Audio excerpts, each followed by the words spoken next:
Здравейте и добре дошли в Work-Life Podcast. Това е мястото, в което си говорим за работа, за истинските истории зад успеха и за баланса между работа и личен живот.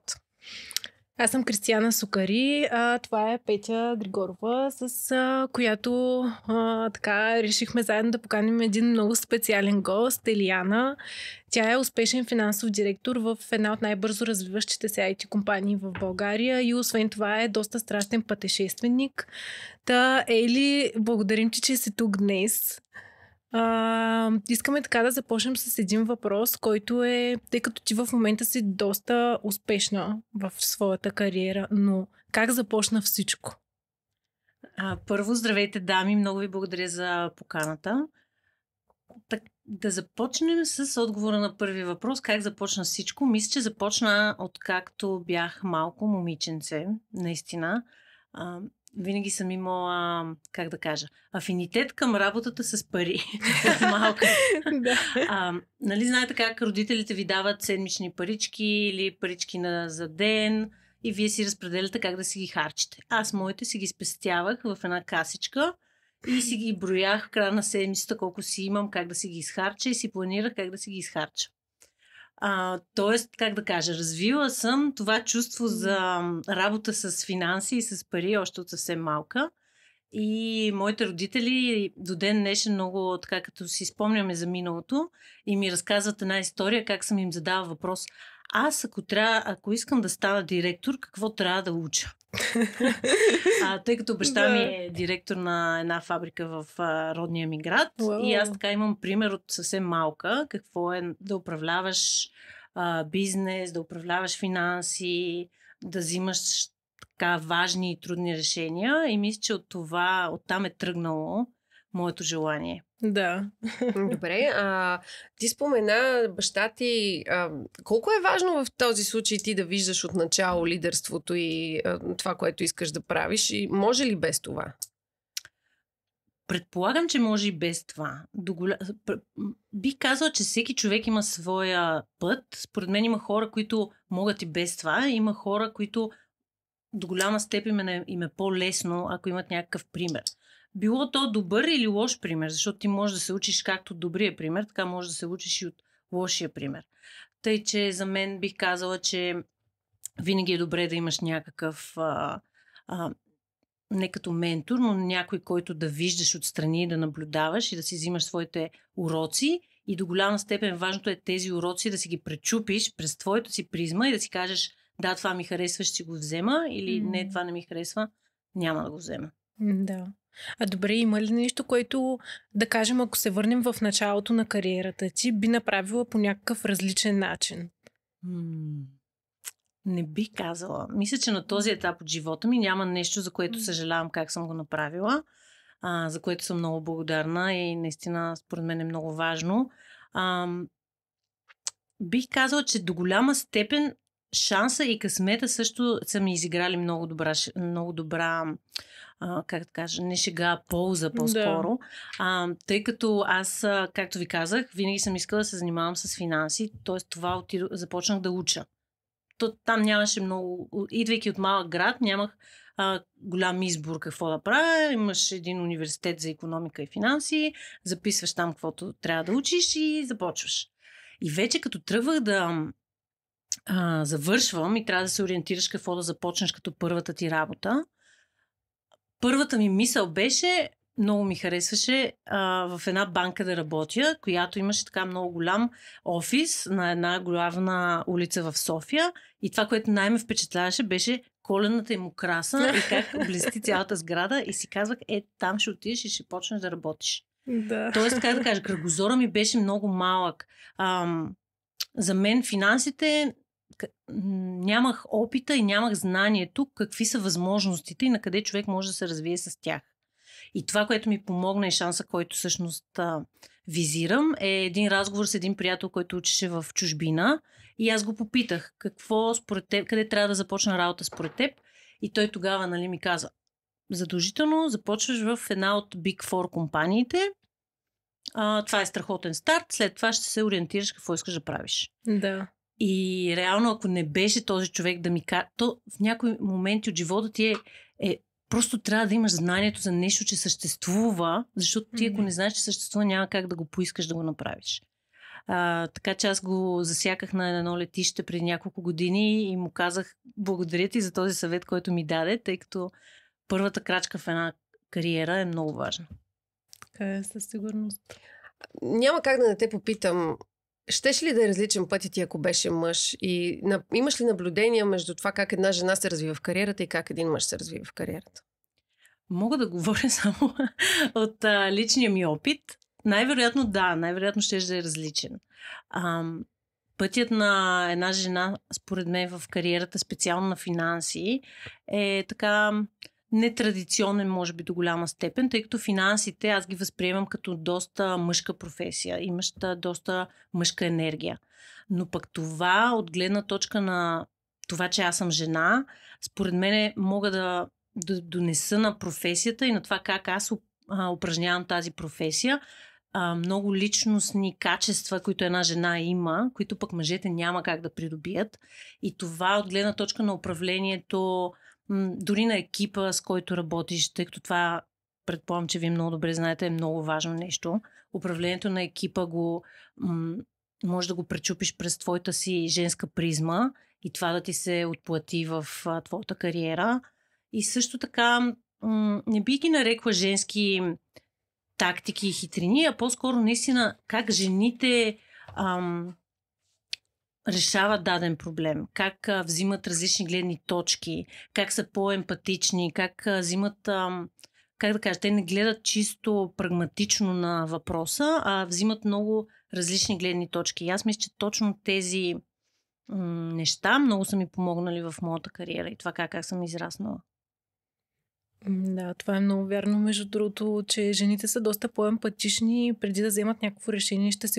Така ще помислят как ще се почувства другия човек, дали е някой от екипа или пък някакъв бизнес партньор, няма значение. Аз съм много съгласна с това. В тази връзка искам да те питам, според теб, какво е най-важното качество на един лидер, тъй като ти управляваш екип и със сигурност си разсъждавала много върху тези въпроси. За теб има ли нещо, което така ти е ключово един лидер да притежава? През твоята призма пречупена. Да, през моята призма. Да. Бих казала, че така като ме питаш, първото нещо, което ми идва е да си строго справедлив.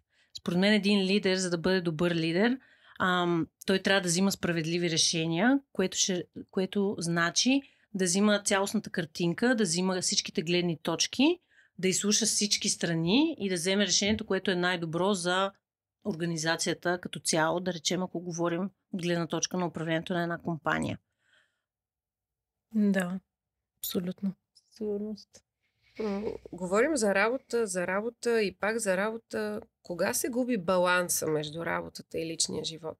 Много лесно се губи баланса, според мен, между работата и личния живот. Според мен, хората в днешно време, особено някакси в днешно време, особено и след COVID и в тази дигитална среда, в която живеем, много често хората го губят този баланс. И даже не се и усеща толкова. Най-лошото е, че не се усеща това губене на баланса. И според мен е наистина ключово за всички професионалисти, хора, които просто искат да живеят един по-хармоничен живот генерално, защото работата е голяма част от живота ти и трябва да се научиш да я управляваш така, че да служи на тебе, а не ти да служиш на работата. Просто целенасочено трябва да мислят за това как да си доставят на ежедневна база този баланс между работа и живот, защото много лесно се губи, без дори да го осъзнаваш, според мен. Така е, наистина. И тъй като започнахме тази тема, баланса между живот и работа, ние се познаваме отпреди и аз знам, че ти много обичаш да пътуваш. И ми е супер интересно как успяваш да съчетаваш двете неща, пътешествията и работата, тъй като твоята позиция е супер сериозна и малко по-трудно се съчетават обикновено от хората, които най-вероятно не си дават сметка за този баланс. Как ти успяваш да го правиш? За мен е много важно наистина да си храниш душата и да си храниш това, което те зарежда. И пътешествията са нещо, което мен много ме зарежда и много ме храни. И знам, че за да съм добра в работна среда, трябва да дам нещо на себе си преди това да бъда, как да кажа, щастлива и продуктивна. И пътешествието за мен е нещо, което много ме зарежда, дава ми различни гледни точки, отваря ми кръгозора. Аз след като се върна от някакво пътешествие, просто съм пълна с енергия, пълна с идеи, докато пътувам в самолета, вече са ми дошли страхотни идеи, дори за личен живот, за работа, във всякакво естество. И за мен просто, как да кажа, важно е хората да правят това, което им доставя удоволствие, защото то наистина ги прави по-продуктивни след това. И от по-прагматична гледна точка, наистина е много важно да имаш добър екип зад себе си, за да може, ако ти решиш да отидеш с 2 седмици на почивка, да знаеш, че можеш да си го позволиш, че хората знаят какво да правят, имат си ясни правила и процеси и си ги следват и можеш да разчиташ на тях и можеш да си позволиш да те няма.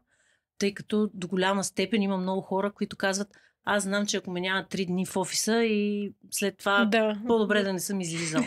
Тъй, че според мен трябва хората да работят в посока на това как да си подредя къщичката, така че, нали, нещата да могат да работят и без мен за определен период от време, естествено. Като почваме да говорим за екип, мен ми е много любопитно да те попитам как успяваш да създадеш екип? Кой беше първият екип, който създаде и каква е разликата от тогава до сега? Първият екип, който... Аз още в първата ми компания и работа, която имах в First & Young, там екипа и хората, с които работиш, бяха много важни и имахме така нареченото Recruitment Committee, което се събираше и избираше хората, които да работят. И аз още от тогава се включих реално в това Recruitment Committee. Започнах, нали, да правя интервюта с хора, да им проверявам тестове, да им правям обучение след това. Тоест, как да кажа, и още от тогава разбрах каква е силата на това да имаш силни подготвени кадри, които ти после сам да си обучиш. И реално на следващата ми работа, която почнах, която съм и до ден днешен там и в която съм израснала като професионалист и като лидер, имах същия подход. Реално моят менталитет, когато наемам хора, е не толкова те да са, как да кажа, абсолютно технически подготвени и да знаят всичко, едва ли не. По-скоро да имат, как да кажа, желанието да се научат, да бъдат интелигентни хора, нали, да имат някакви основни базови познания, но желанието да се научат и да бъдат отворени и, как да кажа, да бъдат гъвкави, да бъдат адаптивни са нещата, които аз съм винаги търсила в екипа ми и хората, които наемам. И мисля, че бих казала, да чукна на дърво, много добре са ми се получили нещата. Имам страхотен екип, на който много държа и мисля, че много добре сме се сработили и сме израснали заедно, наистина. Това е много хубаво.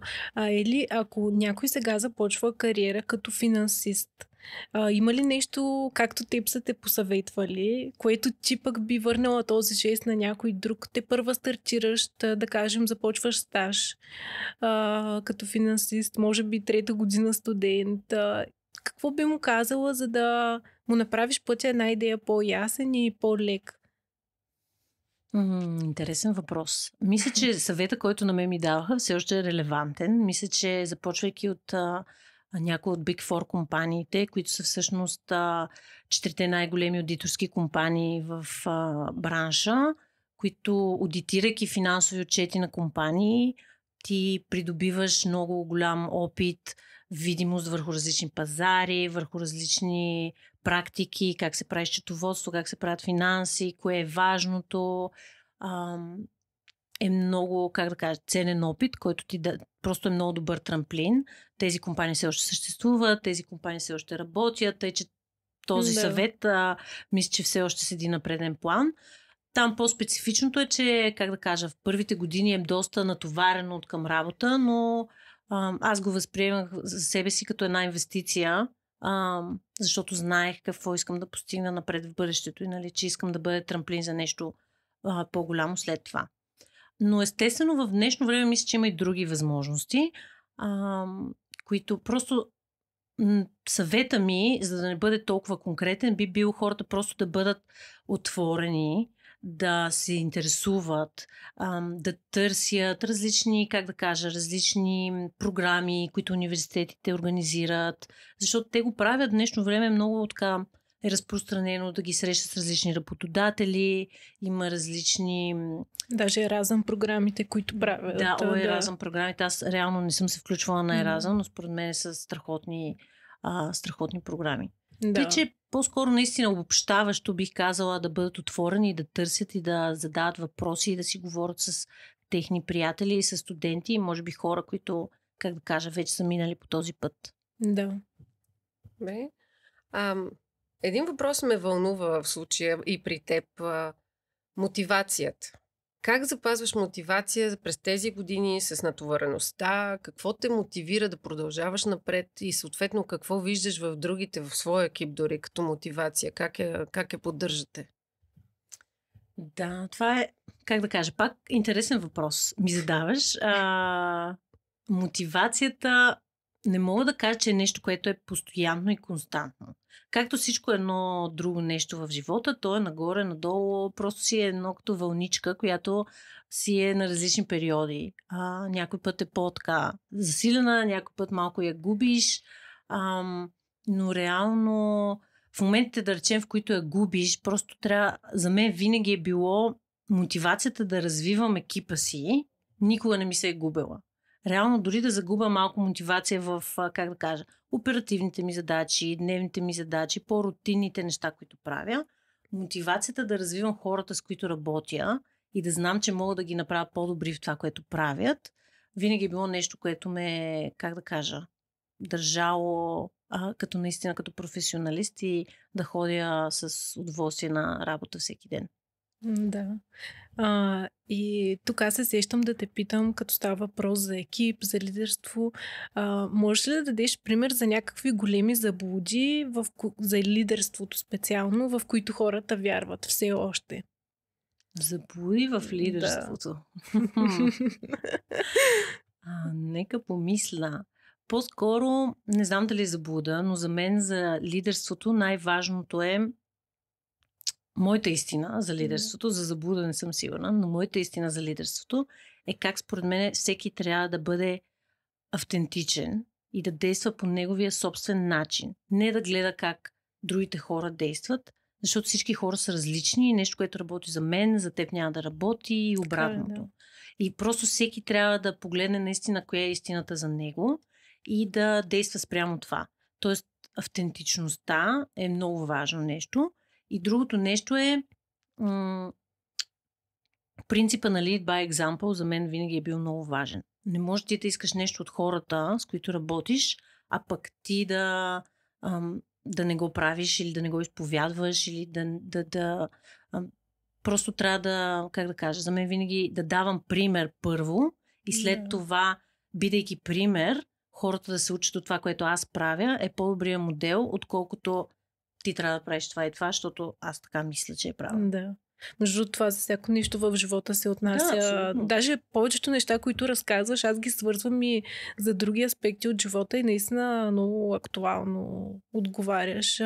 Дори за хармонията в душата, която трябва да имаме, дори за това, което сега споделяш. Даже и в родителството така, хората казват тази популярна фраза, която наскоро много нашумя навсякъде и социалните мрежи. Не възпитавайте децата си, възпитавайте себе си. Така или иначе ще станат като вас. Не знам дали сте попадали, да. И това се отнася и за работа, за семейство, за отношения между хора и е наистина много полезно, че го сподели. В работата неизбежно в един момент се сблъскваш с трудности. Сблъскваш се и с това понякога да решиш да си тръгнеш. И много от хората, с които аз говоря, много често се колебаят какво да направят. Дали да останат на едно работно място, дали да тръгнат напред. Сблъсквала ли си се някога в такава ситуация или срещаш ли хора, които се сблъскват с такава ситуация и какво правите в този момент? Сблъсквала съм се, да. Според мен основната причина за това е пак, ако го погледнем по-глобално, това хората как се чувстваш. Защото ти като човек, ти не си само професионалист, ти си човек, ти имаш своето ежедневие, ти имаш своето семейство. И понякога си задаш въпроси в живота, които неизбежно нямаш отговор, в общия случай нямаш отговор и се чудиш какво искам да променя в живота си, така че да се почувствам по-щастлив, да се почувствам по-добре. И работата като един, така как да кажа, лесен тригър, който ти е на ежедневна база, е едно от първите неща, според мен, към което хората се обръщат, когато искат нещо да променят. И често, трябва да се сменя работата, защото тя не ми носи удоволствие. Аз винаги, когато съм попадала в такава ситуация, за мен или за колеги, с които съм работила, опитвам се да си задам въпроса, какво мога да променя аз в сегашната ми работа, така че да ми носи удоволствие? Или по какъв начин мога да променя ежедневието си, така че да си доставям това, което ми липсва по някакъв различен начин. Това, което искам да кажа е, че просто хората, според мен е по-добре да си правят малко задълбочен анализ, какъв е реално проблема, който има и който кристализира, защото не винаги смяната на работното място е нужната промяна. Аз не казвам, че има случаи, в които е наложително или е по-добрата стъпка. Просто казвам, че според мен е хубаво хората да си направят, да си помислят хубаво кое е нещо, което наистина им липсва и което искат да променят. И защото има много компании, които са отворени да са по-гъвкави, да предоставят някакви промени за хората. И ако ти си в една позитивна работна среда, където работодателите си по-отворени, иновативни, в една колаборация с всичките служители, не винаги правилната стъпка е да напуснеш. Някой път просто трябва да си кажеш, аз съм тук, имам нужда, може би, от нещо по-различно, имам нужда, какво ще кажете, да поговорим за, примерно, някаква промяна в проекта ми или в работата, в отговорностите. Ако ти не си го поискаш като човек, няма кой да дойде да ти го предложи в общия случай. Не винаги ще сработи. Може да има случаи, в които те ще ти кажат, съжалявам, но няма да стане. Но според мен има много случаи, в които те ще ти кажат, нека помислим за нещо, което да работи и за двете страни. Да, това между другото наистина е много вярно. Просто повечето хора някак се притесняват да заявят ясно желанията си, но човек трябва да опитва, защото не знаеш отсреща какво ще ти предложат в крайна сметка. Аз искам да те питам нещо, което ми е много интересно и даже преди да започнем така, започнах въпроса. Ти имаш ACCA диплома. Моля те, разкажи за това малко повече. Какво представлява тази диплома? Някаква информация, която някой начинаещ финансист, ако иска да си изкара такава диплома, къде може да я изкара и така нататък. Да, това може би може да го, да го добавим към въпроса, към кои са съветите към започващите професионалисти в тази сфера. Като част от обучението ми в първата компания First & Young, в която работих, на тях принципа им е, че всички хора, които започват, трябва да минат в тази сертификация и да се сертифицират, тъй като за тях това е, една международно призната сертификация, която като изпити, като знание, покрива техните нужди. Тъй като хората, които започват, идват от различни университети. Както знаете вие, във всеки университет има различни програми, кой какво научил, не е много ясно. Колко е остаряла програмата. Да, така че те, те казват, каквото си научил от университета научил, ние искаме ти да вземеш тази квалификация. И реално плюса на тези компании е, че те ти я покриват като разходи, дават ти време за обучение, тъй като тя си е буквално като втори бакалавър, като втори магистърска степен дори. Мисля, че нещо от сорта на 15 изпита в рамките на 2-3 години, нещо такова. И изпитите са си сериозни изпити, но пак те носят наистина много знание. И аз, тъй като, в университета, да речем, съм била отличничка. Да. Но някак си нещо ми се губеше. И взимайки тази квалификация, всичките знания, които съм придобила, някакси пъзълчетата се събраха и се наредиха и аз си казах, това наистина има много смисъл и много логика. И е страхотно. Тъй, че аз я препоръчам за всички, специално тръгнали в финансовата сфера.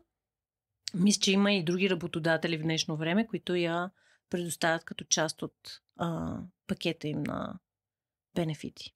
Да. А всъщност ти спомена, че тя в UK се изкарва или просто оттам се предлага и може и от България? Да. Тя се предлага от UK. Government body, което я сертифицира е от UK, но реално я има из цял свят. Има и в България, и в други държави. Просто си е наистина като международно признат. Да. Ето това ще е доста полезно, ако някой евентуално иска да се здобие с такава диплома. 15 изпита. 15 изпита, но възвръщаемостта после не е малка, така че да. Добре, аз ще изляза малко от работа вече, да поговорим малко за хубавите неща в личния живот. Учиш, пътуваш, какво четеш? Какво обичаш да четеш? Обичам да чета, романи и автобиографични книги. За мен автобиографиите винаги ми носят, едно докосване до човека от неговата гледна точка. Защото автобиографите са от известни хора, които ние познаваме по някакъв начин от медиите и по различен начин. Но хората, като си опишат автобиографията, ги виждаш от друга гледна точка. Виждаш наистина това, което те мислят, докосваш се по някакъв начин до душата им. И това на мен винаги, ми дава една такава различна гледна точка и много ми харесва да чета различни автобиографии. И другото, което много ми харесва е да чета, романи, не натоварващи романи, които ме прехвърлят и пренасят в едни други светове, които, ме помагат да забравя малко околния свят, да се пренеса на едно ново място, да си освободя мозъка от, ежедневието покрай мен и наистина да ми помогнат да се разсея и да си почина, тъй като, моята работа е свързана много с работа с ума и мозъка и мисли и така нататък. Тъй, че всичко, което го разтоварва по някакъв начин, ми харесва и е нещо, което правя. Кажи ни една биография, която те е впечатлила. На Андре Агаси, тъй като аз съм, запален тенисист от малка. Тъй, че, да чуя и неговите мисли от гледна точка на тенисист, тъй като тенис е един спорт, който е много, може да бъде много самотен, защото ти си на корта и преживяваш емоции, които в рамките на 20 секунди може да ти костват едва ли не целия матч. И да чуя неговите мисли и как се е борил с какви ли не вътрешни, състояния, проблеми, съмнения, въпроси. Виждайки го реално, ти си гледал матча, който той описва, ти си го гледал как той го е изиграл и как е изглеждал, а едновременно с това в главата му и в душата му е било някакъв микс от емоции и тази книга определено е една, която така доста ме впечатли. Да. Това е много интересно. Ели, аз малко ще върна с финансовата част, защото ми е интересно ти какво би посъветвала като някакъв финансов съвет. Някаква жена, да кажем, че каза, кое е най-важното нещо, което аз трябва да знам за парите? Какво би казала?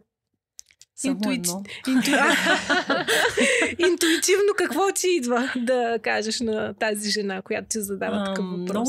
Много интересен въпрос, Криси. Аз в момента, някакси тази година ми тръгна така с, в посока на това как аз искам наистина да кажа на жените, да обясня на жените, че финансите като тема първо не са нещо толкова страшно, толкова трудно. Второ, че според мен не е тема, която е само за мъже и само мъжете разбират от финанси. И че наистина с, не с някакви много сложни познания, по-скоро с базови познания, може много да помогне на, личният ти живот и да речем, ако управляваш бизнес или ако по някакъв начин ти трябва в работата. Да. Тъй, че така, това са по-глобалните неща.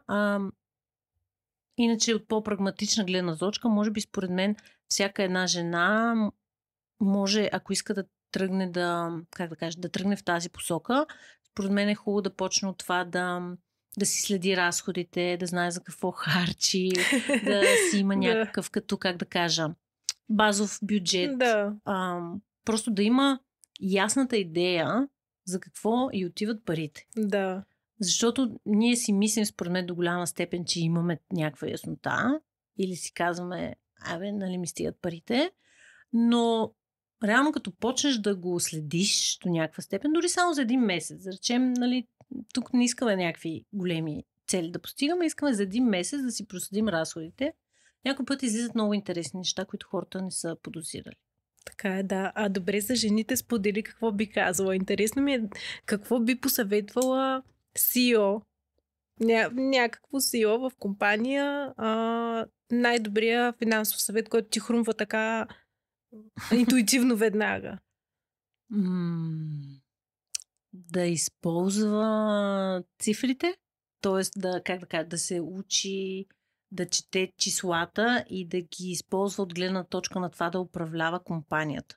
Тъй като от моя опит с работата с различни CEO-та, тъй като казах, че в предишната ми работа съм се сблъсквала с доста компании, един CEO или една CEO, така да не се ограничаваме, те имат толкова много, оперативни задачи и решения, които те трябва да вземат на дневна база за управлението на компанията, че някой път финансите остават не на последно място, но не на толкова приоритетно място. А и финансите като такива могат да имат много данни, които хората в някой път им идват повече, гледайки много числа. Затова според мен хората, които управляват един бизнес, трябва да се фокусират върху да ги използват числата на регулярна база и да се научат да ги четат по начин, по който да ги анализират и да знаят по какъв начин всяко едно решение, което те взимат на дневна база, влияе на тези числа и съответно на техния бизнес. Да, абсолютно. Благодарим ти, Ели. Беше изключително удоволствие да си поговорим с теб и се надявам скоро пак да ни гостуваш след някое пътешествие и да ни разкажеш още интересни неща за теб. Преди да завършим, какво би си пожелала на себе си в следващите години да ти се случи, за да ти е хубаво и да се чувстваш добре? Бих си пожелала да все по-често да съм в хармония със себе си, отново това да не съжаляваш за нищо, което си направил и да продължа да действам, защото за мен действието и да бъдеш активен е много важно и предпочитам нещо да съм го направила, дори да не е перфектно, дори да не е, както си го мислил и както си го представил, но за мен е принципа да го направиш по-добре, отколкото въобще да не го направиш, защото си го мислил прекалено дълго време, е нещо, което, управлява моите решения на дневна база. Но да, определено да бъда в хармония със себе си, да се грижа за тялото и за душата си, така че работата да ми върви, защото така се получава, ако се грижа за себе си и работата ми е продуктивна. И да ми се случват интересни неща, за които да ме поканите отново да говоря с вас, защото ми беше наистина много приятно и много ви благодаря за поканата. На нас също, и тъй като ние отворихме една скоба, че си пътешественик и със сигурност ще се радваме да дойдеш пак този път, може би за някакъв травел такъв епизод, в който пък да разкажеш тънкости за пътуванията, как го правиш ти, агенции, някакви tips and tricks, примерно. Да, с удоволствие ще дойда. Да, много ще се радваме наистина. И аз пък искам, като финален въпрос, да те попитам какво би пожелала на нас. На вас ви пожелавам много успехи с това, което сте се захванали, и да го, да го правите от гледна точка точно на това, че сте автентични, че сте това, което сте и наистина да бъдете уникални в това, което правите, и да бъдете смели, защото смелите решения и смелите стъпки са тези, които наистина се отплащат и наистина могат да донесат неща, които понякога не сме и подозирали, че могат да донесат. Така Много ти благодарим. Много вдъхновяващо. Благодарим ти, Ели. И аз ви благодаря. Благодарим и на вас и се радваме, че бяхте с нас в този епизод. Ако искате да последвате Елияна, тя е активна в LinkedIn. Там се нарича Елияна Богданова. Може да разгледате профила и предполагам, че ако имате някакъв интерес, тя ще е абсолютно отворена да отговаря на въпроси и да ви съдейства с каквото може. Чао и до следващия епизод!